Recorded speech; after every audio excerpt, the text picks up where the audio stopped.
दोस्तों, स्वागत है आपका एक नए क्लास में। और आज हम लोग बात करने वाले हैं सेकंड सेमेस्टर फिजिक्स के सिलेबस एनालिसिस के बारे में। और इस चैनल पर लगातार आपको फिजिक्स की वीडियोस भी मिलना शुरू हो जाएंगी। हमने पहले भी कहा था कि बहुत सारी चीजें कर रहे हैं, ऑफलाइन क्लासेस हमारे बंद हो गए हैं और अब आपको रेगुलर वीडियोस मिलेंगी भाई। मेन चैनल पर केमिस्ट्री आएगी और यहां पर आपको फिजिक्स मिलेगी भाई। तो सबसे पहले आपको यह समझना पड़ेगा कि क्या क्या आपको पढ़ना है। तो हम आपसे कहेंगे आपको बिल्कुल भी घबराने की जरूरत नहीं है। क्यों? क्योंकि भैया सेकेंड सेमेस्टर की जो फिजिक्स है इसमें दो पार्ट है आपके। पहला पार्ट कौन सा है? पहला पार्ट है थर्मोडायनामिक्स। कौन सा पार्ट है भाई? थर्मोडायनामिक्स पहला पार्ट है, जिसे आप लोग हिंदी में कहा करते थे ऊष्मागतिकी। क्या कहते थे भैया?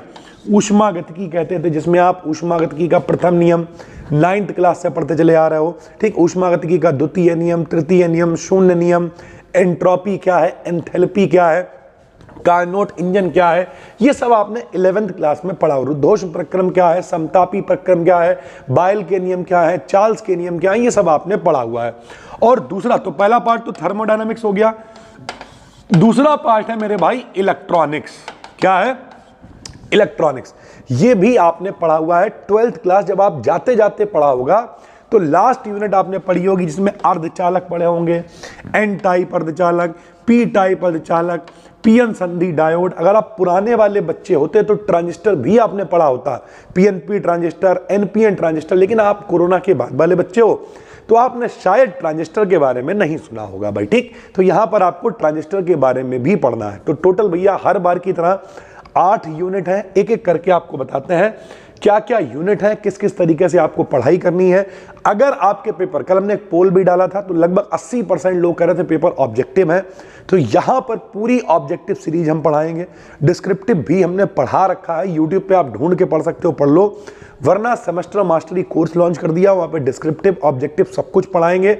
अब सुबह शाम सिर्फ कंटेंट ही बना रहे हैं भाई। तो चाहना तो डिस्क्रिप्शन में कोर्स है, ज्वाइन कर लेना। वरना यहां पर पूरी, अगर आपके पेपर ऑब्जेक्टिव है तो पूरी सीरीज आपको यहां पर मिल जाएगी भाई। ठीक, इस सीरीज के बाहर कुछ भी पेपर में नहीं आएगा। सबसे पहले समझो, पहली यूनिट है zeroth and first law of thermodynamics. तो अगर आपके पेपर डिस्क्रिप्टिव भी हैं तो आपको मोटे मोटे इंपॉर्टेंट भी पता चल जाएंगे कि क्या क्या पेपर के लिए इंपॉर्टेंट है। तो सबसे पहले तो जीरोथ लॉ, और जीरोथ लॉ किससे कनेक्टेड है? तो ये टेम्परेचर से कनेक्टेड होता है। क्या किस तरीके से होता है? आप सर्च करोगे zeroth law of thermodynamics, BD हमने ये पढ़ाया हुआ है। फिलहाल मेरे भाई जीरोथ लॉ मोस्ट इंपॉर्टेंट है पहली यूनिट में। इससे रिलेटेड ऑब्जेक्टिव क्वेश्चन आपको डे 1 पे हम देंगे भाई। ठीक, फिर फर्स्ट लॉ मोस्ट इंपॉर्टेंट है, आप छोटे क्लास से पढ़ते चले आ रहे हो। Q बराबर क्या होता है? डेल्टा U प्लस W, यानी जो टोटल ऊर्जा होती है उसका कुछ भाग आंतरिक ऊर्जा की वृद्धि करने में, शेष भाग बाहरी वातावरण पर कार्य करने में खर्च हो जाता है। आपने पढ़ा हुआ है भाई। ठीक, उसके बाद बर्क डरिन आइसोथर्मल यानी समतापी प्रक्रम क्या होता है, एडियाबेटिक यानी रुद्धोष्म प्रक्रम क्या होता है, सीपी सीवी में रिलेशन, जिसे हम लोग मेयर का सूत्र कहा करते थे। 11वें क्लास में हम लोगों ने पढ़ा था सीपी माइनस सीवी बराबर क्या होता है? आर होता है मेरे भाई। ये भी बहुत इंपॉर्टेंट पार्ट है। कार्नोट की इंजन क्या है, कार्नोट की प्रमेय क्या है, ठीक, कार्नोट की दक्षता क्या है, इंजन कैसे काम करता है, उसकी इफिशिएंसी जिसे हम लोग ईटा से लिखा करते थे, ये सब भी आपको पढ़ाएंगे और बहुत डिटेल में पढ़ाएंगे मेरे भाई। ठीक है, फिर दूसरी यूनिट में आपको पढ़ने को मिलेगा सेकेंड एंड थर्ड लॉ। ये जो बीच में चीजें हमने लिखी हुई हैं, ये वो चीजें हैं जो लगभग, अगर आपका पेपर डिस्क्रिप्टिव है तो यही पढ़ना है आपको। बार बार यही चीजें रिपीट होती रहती हैं, एक तरीके से समझ लो यही इंपॉर्टेंट भी है भाई। अगर हम कहें कि भैया सेकंड और थर्ड लॉ में, सेकंड लॉ क्या है, इसके स्टेटमेंट्स हैं बहुत सारे। ठीक है, एंट्रोपी के बारे में, मैक्सवेल के जो रिलेशन है पूरा डेरिवेशन के साथ में, जूल थॉमसन इफेक्ट क्या है, ऊष्मागतिकी का तृतीय नियम क्या है। तो ये सारी चीजें इस यूनिट के अंदर आपको पढ़ने को मिलेंगी भाई। ठीक, यूनिट नंबर 3 की अगर हम लोग बात करें तो काइनेटिक थ्योरी ऑफ गैसेस, ये भी आपने पढ़ रखा है। गैसों का अणुगति सिद्धांत क्या होता है भाई? तो काइनेटिक मॉडल क्या है, गैसों के नियम भाई, चार्ल्स के नियम, बायल के नियम, मैक्सवेल की वेलोसिटी डिस्ट्रीब्यूशन जो हमने आपको फर्स्ट सेमेस्टर में पढ़ाया था, मोस्ट प्रोबेबल वेलोसिटी होती है, एवरेज वेलोसिटी होती है, ये सब आपको पढ़ने को मिलेगा। डिग्री ऑफ फ्रीडम क्या होती है, कोई भी पार्टिकल जितना फ्रीली मूव कर सकता है उसे डिग्री ऑफ फ्रीडम कहते हैं। या फिर जितने कंपोनेंट कम से कम हमें चाहिए होते हैं किसी के बारे में जानकारी के लिए, उसे भी डिग्री ऑफ फ्रीडम कहते हैं, पढ़ाएंगे। Law of equi partition of energy, specific heat में वही सीपी है, सीबी है, इन सब के बारे में आपको पढ़ने को मिलेगा भाई, ठीक। फिर थ्योरी ऑफ रेडिएशन, चौथी आपकी यूनिट इसमें आपको पढ़नी है। देखो भाई, चार जो यूनिट है वो कौन सा पार्ट हो जाएगा, अपना पहला वाला थर्मोडायनेमिक्स वाला, ठीक। और जो बची हुई 4 यूनिट है वो कौन सी हो जाएंगी, इलेक्ट्रॉनिक्स वाली हो जाएंगी। तो थ्योरी ऑफ रेडिएशन में मोस्ट इंपॉर्टेंट एक डेरिवेशन आता है लॉन्ग में। अगर आपका पेपर डिस्क्रिप्टिव है ना, तो प्लांक्स लॉ, बीन्स लॉ, रेले जीन्स लॉ, स्टीफन बोल्ट्ज, ये वाली जो यूनिट है इससे एक लॉन्ग आपको मिल जाएगा। पूरा डेरिवेशन आपको कराएंगे बहुत कायदे से भाई, ठीक है। फिर पार्ट बी में देखो इलेक्ट्रॉनिक्स आ गई। इलेक्ट्रॉनिक्स अब आपने 12th में कम पढ़ी है, यहाँ पे लेवल बढ़ेगा, सीधी सी बात है। तो एलआर सर्किट आपने 12th में पढ़ा है प्रत्यावर्ती धारा में। आरसी सर्किट क्या है, ग्रोथ क्या है, डीके क्या है, चार्जिंग डिस्चार्जिंग क्या है। यहां पर जो 3 थ्योरम्स हैं, कौन कौन सी भाई, थेवेनिन थ्योरम, सब दोबारा से कंटेंट बना रहा है मेरे भाई। Thevenin theorem, Norton theorem, superposition theorem. जैसे कई सारे बच्चे कह रहे हैं सर हमने कोर्स में ज्वाइन कर लिया है और अभी कंटेंट नहीं पढ़ रहा। भाई मेरे थोड़ा समय तो दो हिलने का, अभी जनवरी है, ठीक। आपके पेपर होंगे मार्च में, अप्रैल में। हम लगातार बना रहे हैं। देखो हमने यहाँ पर पूरी एक टेबल बना लिया है जिसमें हमने लिख लिया कि कब कौन सी वीडियो पड़ेगी, क्या होगा।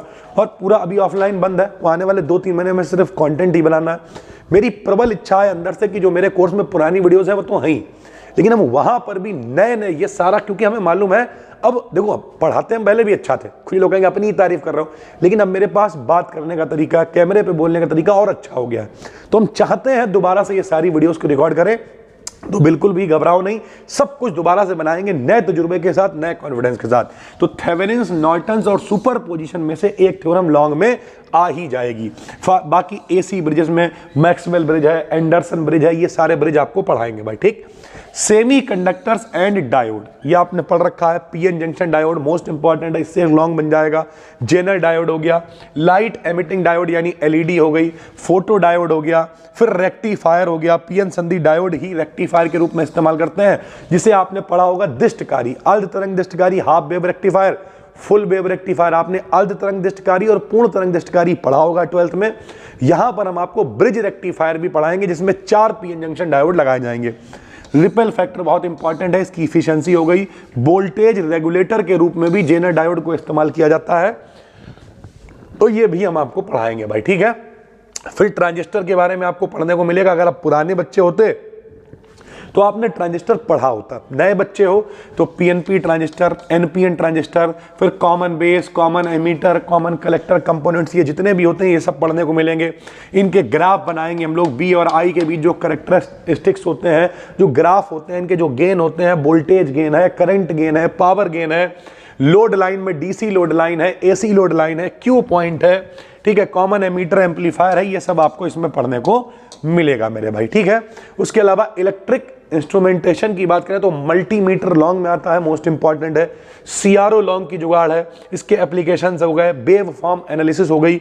ओवरऑल मेरे भाई जो कोर्स अभी हम आपको दे रहे हैं उसमें डिस्क्रिप्शन में आपको लिंक मिलेगा। आप चाहे 2nd सेमेस्टर में हो, 4th में हो या 6th में हो, सब कुछ उसी के अंदर इंक्लूडेड है, ठीक। पुरानी बहुत सारी वीडियोस पढ़ी हैं हमने, उसमें सीआरओ, मल्टीमीटर, ये सब पढ़ा रखा है। लेकिन हम क्या कर रहे हैं, जो भैया यहां पर आपको फ्री में सीरीज दे रहे हैं, क्योंकि ज्यादातर बच्चों के पेपर ऑब्जेक्टिव हैं, तो पूरी फ्री सीरीज यहां पर मिलेगी। ये सारी वीडियोस वहां पर भी नया फोल्डर बना के अपलोड कर दी जाएंगी विद पीडीएफ।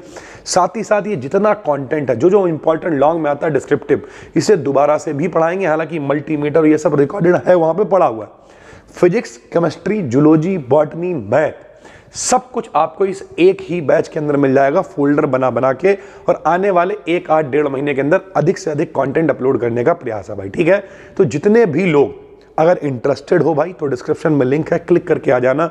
वरना यहां पर इस चैनल को सब्सक्राइब कर लो, पूरी प्लेलिस्ट बनाने वाले हैं। आप जब भी इस एनालिसिस को देख रहे हो, डिस्क्रिप्शन में देखना, प्लेलिस्ट पड़ी होगी, क्लिक करो, फ्री में प्लेलिस्ट है। सारी जितनी वीडियोस हम आपको देंगे, कौन सी वीडियोस होंगी, सारी ऑब्जेक्टिव सीरीज यहां पर लाइन बाय लाइन बिल्कुल नई, जो पेपर में अभी लेटेस्ट क्वेश्चन आए हुए हैं वो आपको देंगे। आप उतने क्वेश्चंस अगर पढ़ लेते हो तो आप नौकरी कर रहे हो, किसी और कंपटीशन की तैयारी कर रहे हो, कोई दिक्कत नहीं, वो आप देख लो। आपकी बीएससी की जिम्मेदारी हमारी भाई, ठीक। जितने क्वेश्चन बताएं उतने पढ़ के चले जाना, उससे बाहर पेपर नहीं आएगा, अच्छा पेपर आप कराओगे भाई, ठीक।